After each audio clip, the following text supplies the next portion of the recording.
Alright, so last time we read, nobody, aka Odysseus, had blinded Polyphemus and caused all of his friends to laugh at him when he yelled, "Nobody blinded me." Now, Odysseus and his remaining crew are going to make his escape. Questions I have before the text. Before I read, the big question would probably be, will they make it? So let's see. Last of them all, Myram, the leader, came, weighted by wool and me with my meditations. The Cyclops patted him, and then he said, "Sweet cousin Ram, why lag behind the rest in the night cave? You never linger so, but graze before them all, and go afar to crop sweet grass, and take your stately way, leading along the streams until at evening you run to be the first one in the fold. Why now so far behind? Can you be grieving over your master's eye? That carrion rogue and his accursed companions burnt it out, when he had conquered all my wits with wine. Nobody will not get out alive, I swear. Oh, had you brain and voice to tell where he may be now, dodging all my fury, bashed by this hand and bashed on this rock wall, his brains would strew the floor, and I should have the rest from the outrage nobody worked upon me." So the first thing I noticed, Polyphemus is mad.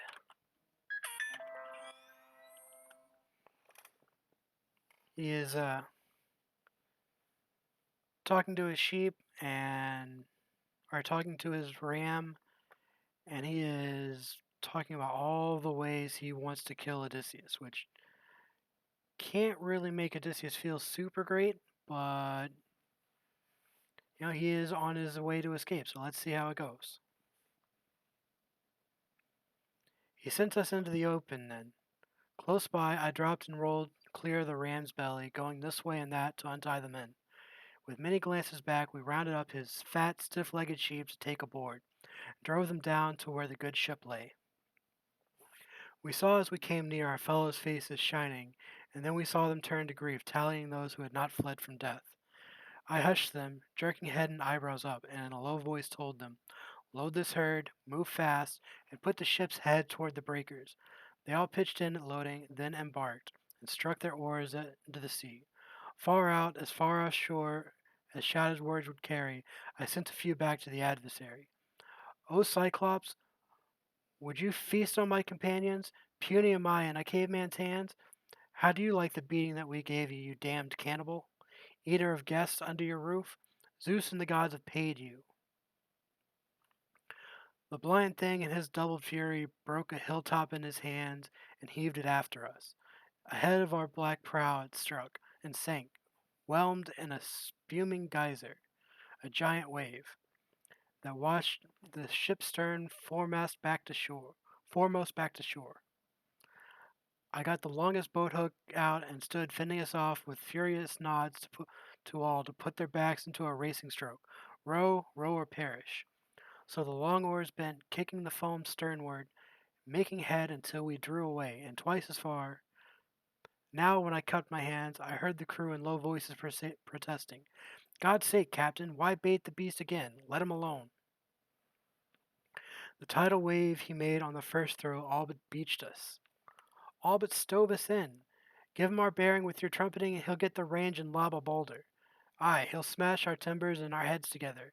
I would not heed them in my glorying spirit, but let my anger flare and yelled, "Cyclops, if ever mortal man inquire how you were put to shame and blinded, tell him Odysseus, raider of cities, took your eye, Laertes' son, whose home's on Ithaca." So, question number 2 for me during our reading: why would Odysseus reveal his true name? That seemed super prideful and dumb. Also, the things I noticed: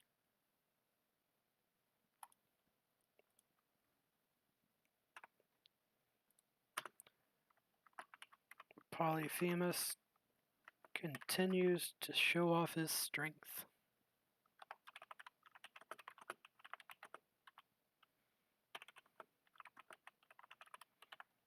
Dude pulled a mountain off and threw it at him.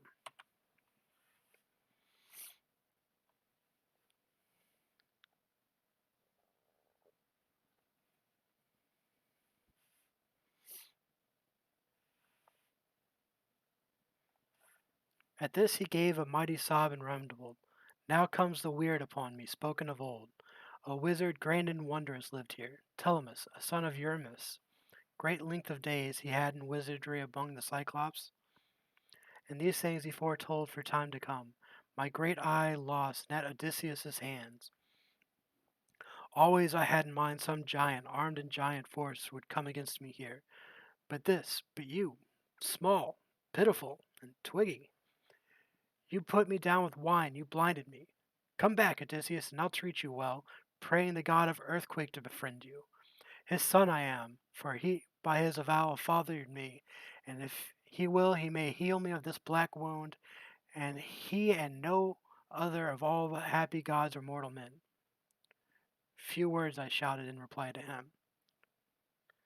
So if you remember from well, our review, the god of earthquake is Poseidon. So we will see that in a second. If I could take your life, I would, and take your time away and hurl you down to hell. The god of earthquake could not heal you there.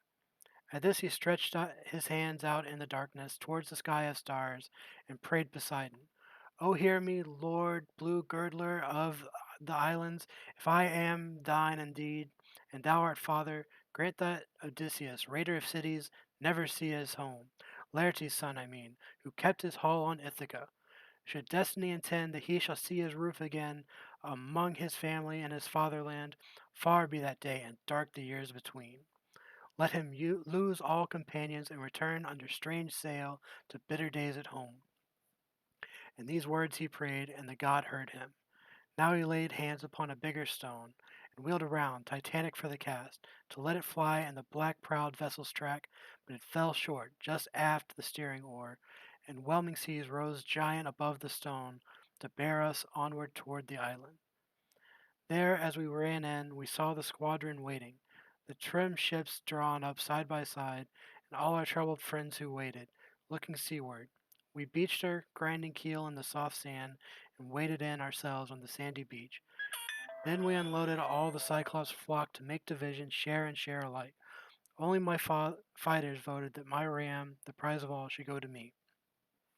I slew him by the seaside and burnt his long thigh bones to Zeus beyond the storm cloud, Cronus' son, who rules the world. But Zeus disdained my offering.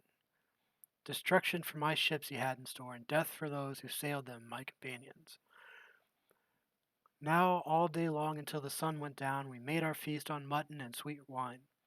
Till after sunset in the gathering dark, we went to sleep above the wash of ripples. When the young dawn with fingertips of rose touched the world, I roused the men, gave orders to man the ships, cast off the mooring lines and filing, and to sit beside the rowlocks. Oarsmen in line dipped oars in the gray sea. So we moved out, sad in the vast offing, having our precious lives, but not our friends. So my third question is, will Poseidon,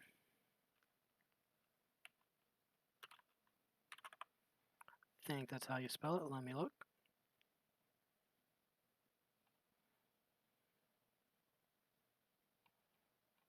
Yay. Will Poseidon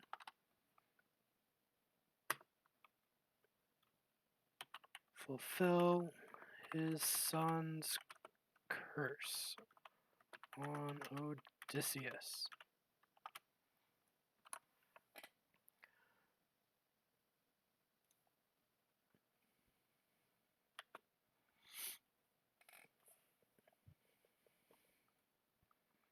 And the thing I noticed last is Odysseus.